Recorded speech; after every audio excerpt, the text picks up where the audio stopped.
अस्सलाम वालेकुम। SM news के साथ मैं हूं मुकद्दर रज़ा। एसएम न्यूज़ स्टूडियो में खुशामदीद। खबरों का सिलसिला बढ़ाते हुए अब शामिल करते हैं बवाना से। असिस्टेंट कमिश्नर बवाना मैडम इकरा मुस्तफ़ा ने स्पेशल ब्रांच की निशानदही पर तहसील बार के मुख्तलिफ मकामात पर कार्रवाइयाँ करते हुए 7.5 लाख रुपए से ज़ायद मालियों की गंदम बरामद कर ली। इसी हवाले से अपडेट कर रहे हैं एसएम न्यूज़ के नुमाइंदे मोहम्मद अफजल रुमाना। जी अफजल, आगाह कीजिएगा इस हवाले से।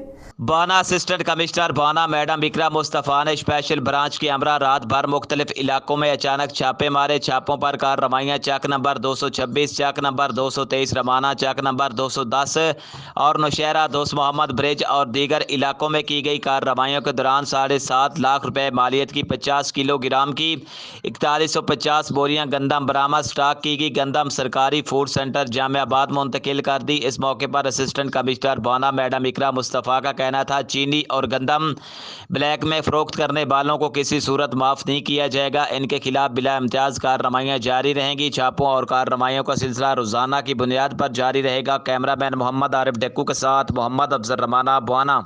बहुत शुक्रिया अफजल, तफसीलात से आगाह करने के लिए। अब तक के लिए इतना ही। मज़ीद खबरों के लिए देखते रहिए एसएम न्यूज़।